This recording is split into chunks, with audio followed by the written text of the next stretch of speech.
All right, let's dive right into this explainer. Today, we are decoding the highly logical, almost mathematical mind of the 18th century mystic Emanuel Swedenborg. We're going to be looking at this through the specific lens of Ryuho Okawa's advanced 1990 lecture on Swedenborg's spiritual messages.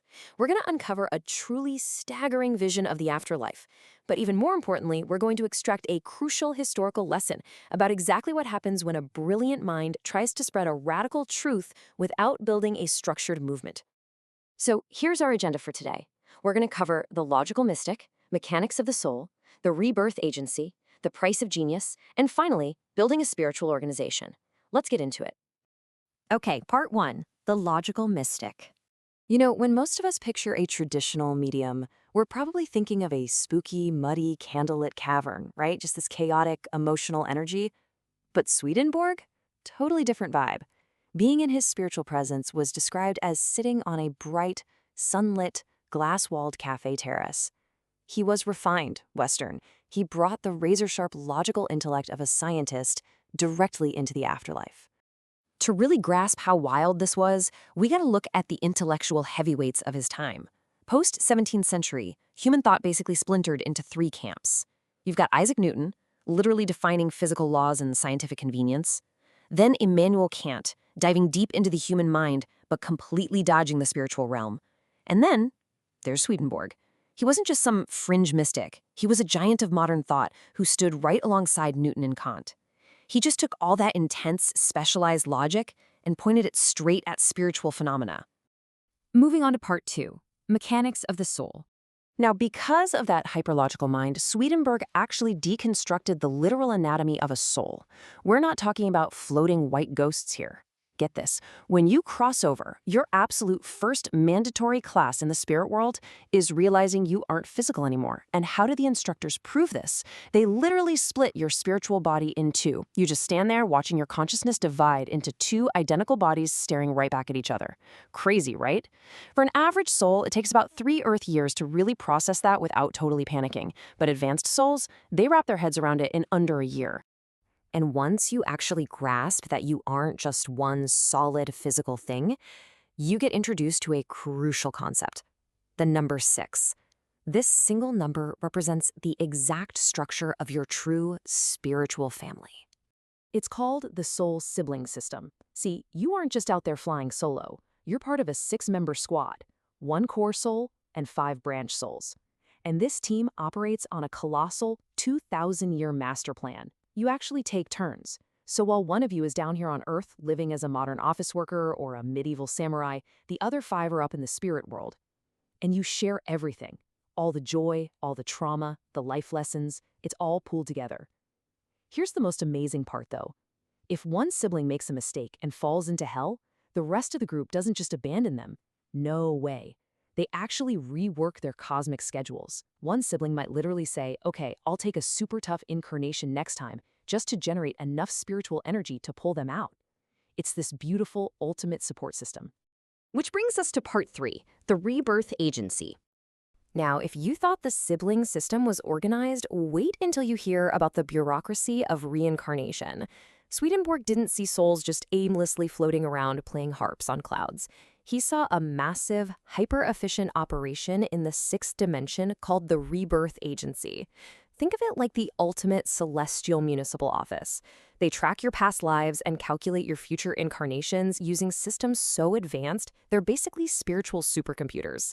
It's literally a place where you could walk up to a counter and request your soul's historical data file.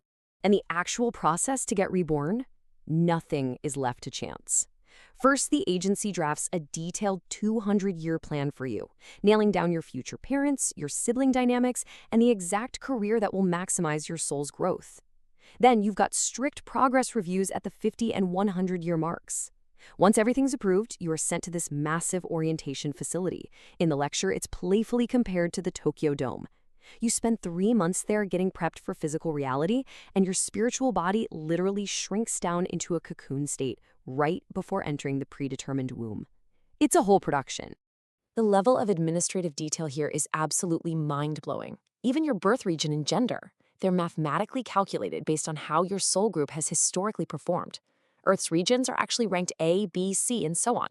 Highly developed areas are A ranked, which means getting placed there is super competitive. And gender isn't random either. The ratio of male to female incarnations within your group follows a strict mathematical formula based on past life grades. If you actually need to switch genders to fulfill your next life's curriculum, you have to undergo a highly specific energetic ritual at the agency to completely alter your spiritual energy signature. It's pure, rigorous logic applied to divine mechanics. All right, part 4, the price of genius. So, despite having total access to these incredibly logical, advanced systems, Swedenborg's own life on Earth is actually a huge flashing warning sign for us. Take a look at his timeline. From birth to age 54, the guy is an absolute rock star. He's reigning as a top-tier European scientific mind, highly credentialed, deeply respected.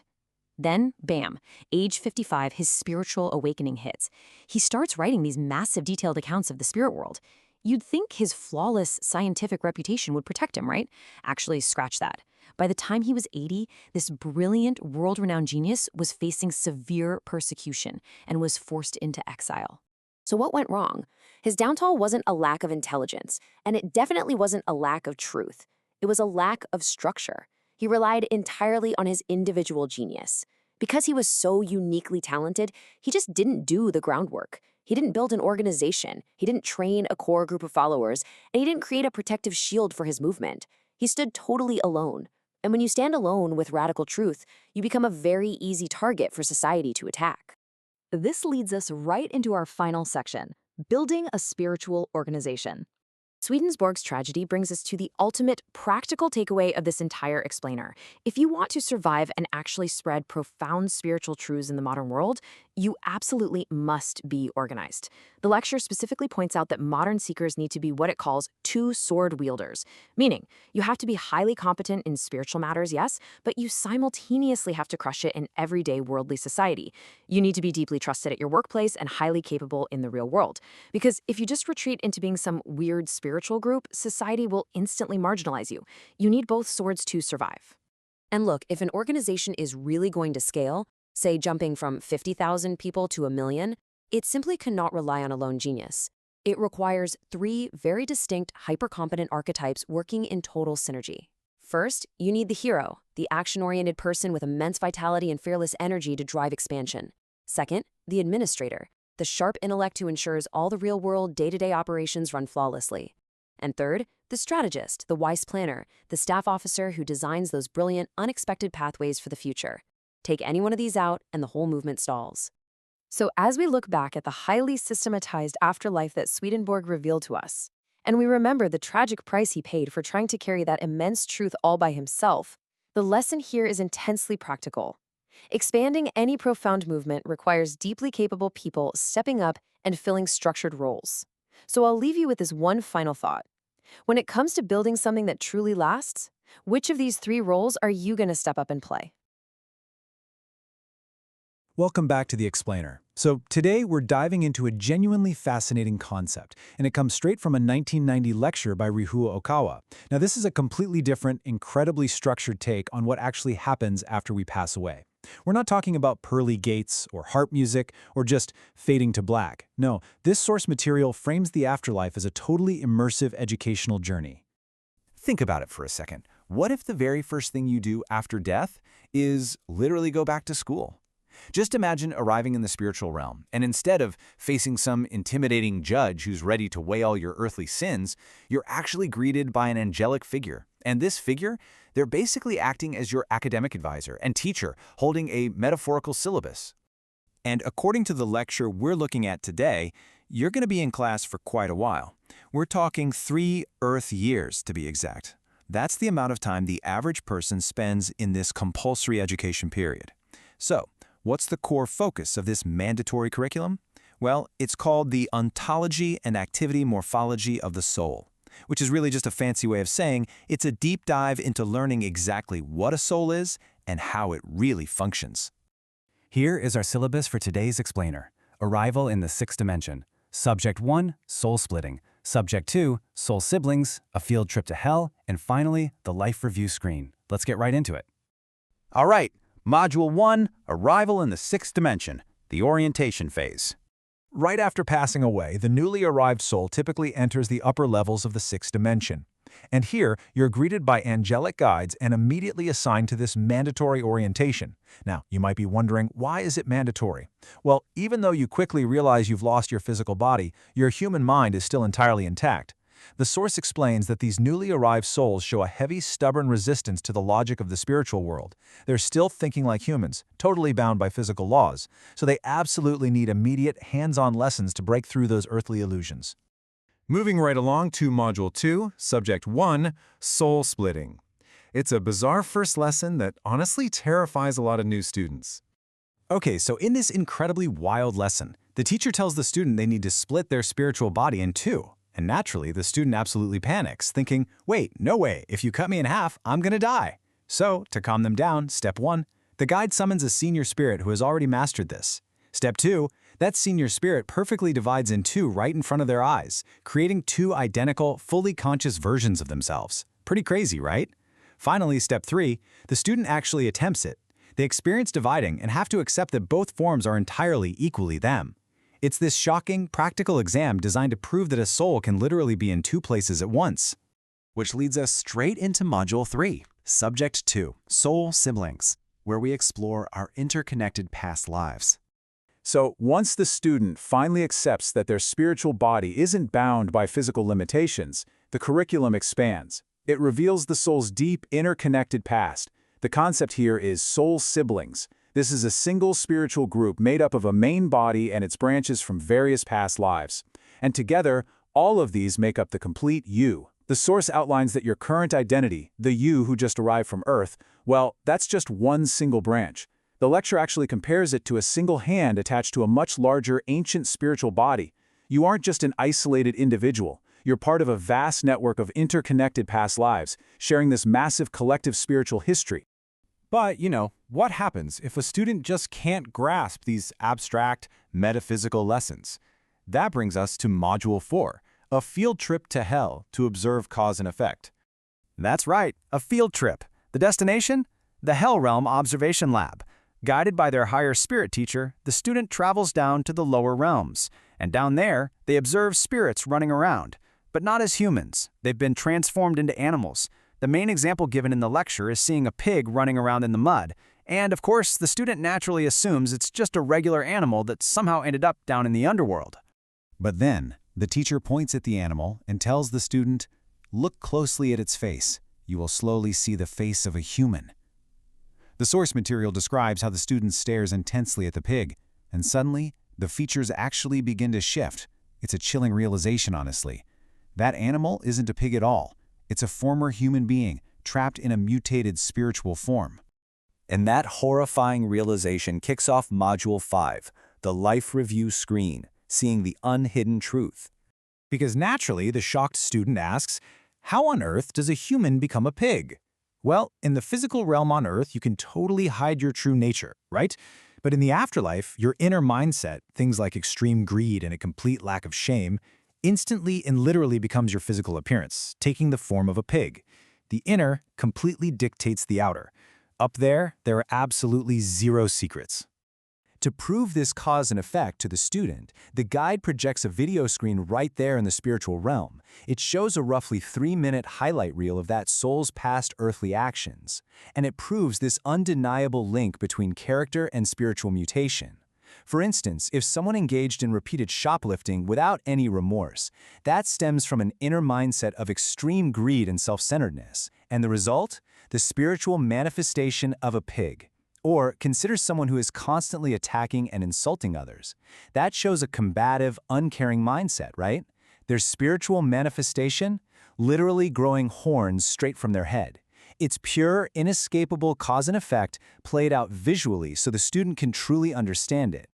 So, the ultimate lesson of this entire 3-year compulsory education boils down to this.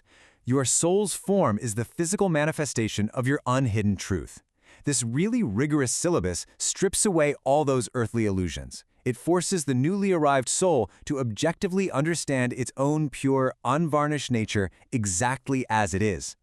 I want to leave you with this final, somewhat provocative thought for today's explainer. If your inner mindset instantly shaped your physical form today, right this very second, what would you look like? It kind of brings this whole sixth dimension curriculum right back down to earth, doesn't it? Thanks so much for joining me on this exploration of the Afterlife syllabus, and I'll catch you next time. Welcome to The Explainer. Today, we're unpacking something literally mind-blowing. We're exploring a highly detailed, almost bureaucratic cosmology of reincarnation found directly in our source material. If you've ever found yourself wondering how the universe might actually, process human lives, well, you're going to absolutely love this. We're looking at a system defined by profound structure, massive amounts of data, and highly deliberate planning. Okay, let's dive right into this, because we need to completely challenge that traditional, fluffy cloud, harp-playing view of the afterlife. Right, the source material outlines a meticulously managed spiritual administrative system. We are talking about an afterlife that functions way more like a massive, hyper-efficient cosmic corporation than some kind of nebulous dreamscape. Here is our directory map for the spiritual offices we're touring today. 1. The spiritual bureaucracy. 2. The reincarnation bureau. 3. The soul merging experience. And 4. The gender equation. Let's get right into it. Section 1. The spiritual bureaucracy. The source material describes a spirit world absolutely filled with government-like offices and strict schedules. And right at the center of all this is what the text calls the Reincarnation Bureau. Just think of it as a massive administrative office. It literally holds complete, comprehensive data on every single past life a soul has ever lived. And it uses all that data to schedule future incarnations. The source actually makes a slightly humorous, kind of relatable comparison here, suggesting the spiritual record system runs on something akin to massive NEC computers just to handle all the soul data. I mean, can you imagine? And here is a truly staggering fact from the lecture. A soul's future life schedule isn't just drawn up at the last minute. No way. It's drafted roughly 200 years in advance of their actual birth on Earth. 2 entire centuries of lead time? So what exactly is being scheduled during that massive 200-year window? Well, the Bureau is calculating incredibly specific variables. We're talking about selecting your future parents, your siblings, your likely occupations, and even the ideal age at which your parents should pass away. Now, according to the source, these aren't just random strokes of luck. They are perfectly calculated variables designed to provide the absolute best, most optimal learning environment for your soul's specific evolution. Now, what's really interesting about this literal timeline of the rebirth process is that your past data is extensively reviewed first. Then, that schedule is created 200 years out. But actually, scratch that. It's not set in stone forever. There are check-ins. 50 years out, 100 years out, adjustments are made. Finally, right before birth, there is a final check. The soul must actually go down to the Reincarnation Bureau and give their final sign-off, basically confirming, yes, I accept this life curriculum.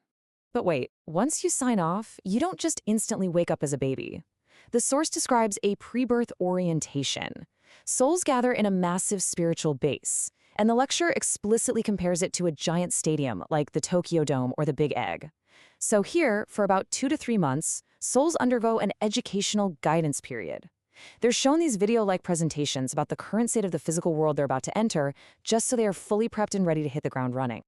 Then comes the physical transition. As the orientation wraps up, the lecture notes that the soul's spiritual body begins to change. Like a cocoon, it shrinks down into a small seed-like state to actually enter the mother's womb. And remember, the specific child that will be born was decided months before conception even occurs. It's wild. Section 2, the soul merging experience. Let's shift our narrative a bit here. We've looked at the highly clinical, bureaucratic data, but there's also a transcendent emotional climax to this whole process. And this introduces the concept of soul siblings. You see, you're not entirely alone in your journey. You're part of a group which typically consists of about 6 souls. This group is managed by a core, or main soul, with higher spiritual energy, and they operate on a massive 2,000-year collective plan. Because of this setup, your individual earthly experiences aren't just yours. They are considered the shared collective property of the entire group. The connection between these soul siblings is intense. If one sibling makes poor choices and, say, falls into a hell realm, the source states the whole group suffers deeply. It completely throws off their entire 2,000-year plan. So the rest of the soul siblings will dramatically alter their own reincarnation schedules, sometimes taking on much, much harder lives, specifically to rescue their fallen sibling and pull them back up. Talk about teamwork, right? But when things go well, Man, they celebrate in a way we can barely comprehend. Occasionally, these soul siblings gather in the spirit world. The main soul leads them. They meditate, they synchronize their spiritual wavelengths, and then they literally merge into one entity. The lecture actually compares this visual to chemical bonds forming, like atoms linking together into a single molecule. And this brilliantly illustrates the majesty of the event. As they synchronize, they, quote, merge into a single massive ball of light energy. The souls physically and spiritually unite, just swirling together into a giant, glowing sphere of pure energy. It sounds absolutely incredible. Inside this ball of light, they experience supreme bliss.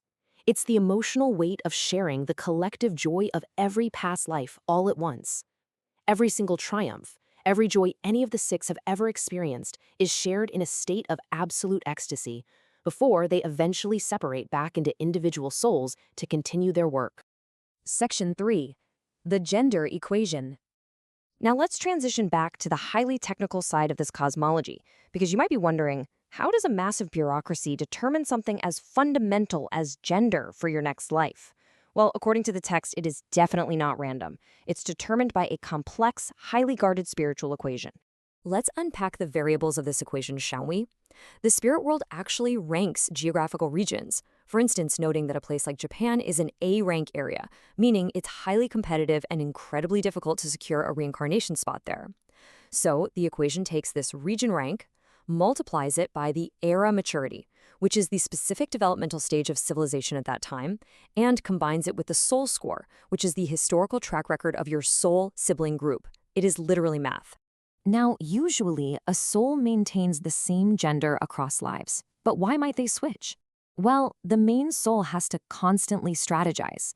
They might need a soul to switch genders for evolutionary necessity, or maybe to balance the male-to-female ratio of their 6 soul groups so they don't stagnate, or simply because a specific era requires a different gender perspective to maximize the learning conditions. There is a really stark contrast here, though. Staying the same gender requires natural spiritual alignment. Your soul's natural energy just fits the mold. However, switching genders requires a distinct, mechanical, spiritual intervention.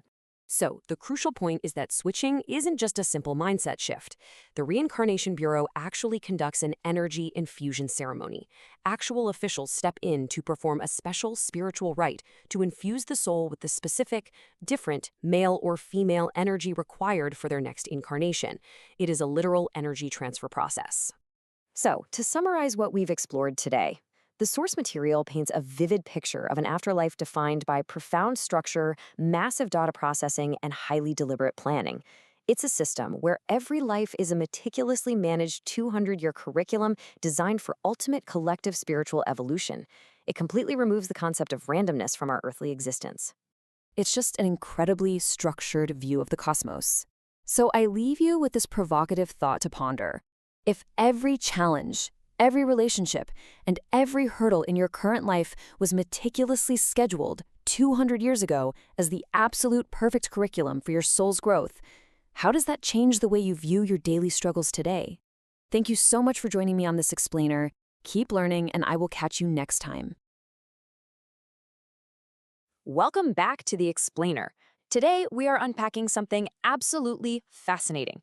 We're looking at a lecture delivered in 1990 that reveals a blueprint you really don't see every day. It's a highly structured, straight-up corporate-style strategy designed to scale a profound spiritual movement. Seriously, it's a rare look at what happens when deeply esoteric beliefs collide with hardcore organizational growth. So let's jump right in with the big question. How does a modern spiritual movement actually scale to 1 million followers? I mean, getting 1 million people to agree on what to have for dinner is tough enough, right? But when you're dealing with profound, unseen spiritual truths, gaining mass acceptance requires way more than just a charismatic message. It requires a rigid system. What's really mind-blowing about this blueprint is the total paradox it sets up. On one side, you have these intense, esoteric doctrines, complex spirit realms, the mechanics of past lives, and concepts like the soul literally dividing into multiple entities. But then on the other side, the strategy to actually spread these beliefs relies on strict business acumen and worldly respectability. It's like mixing magic with an MBA. To unpack how this actually works, we'll quickly run through 4 key areas. the eccentricity trap, the strategy of respectability, the 3 talent types, and finally, scaling to 1,000,000. Starting right off with part 1, the eccentricity trap. Spreading hidden spiritual truths carries a very real historical burden. The speaker brings up Emanuel Swedenborg to illustrate this danger.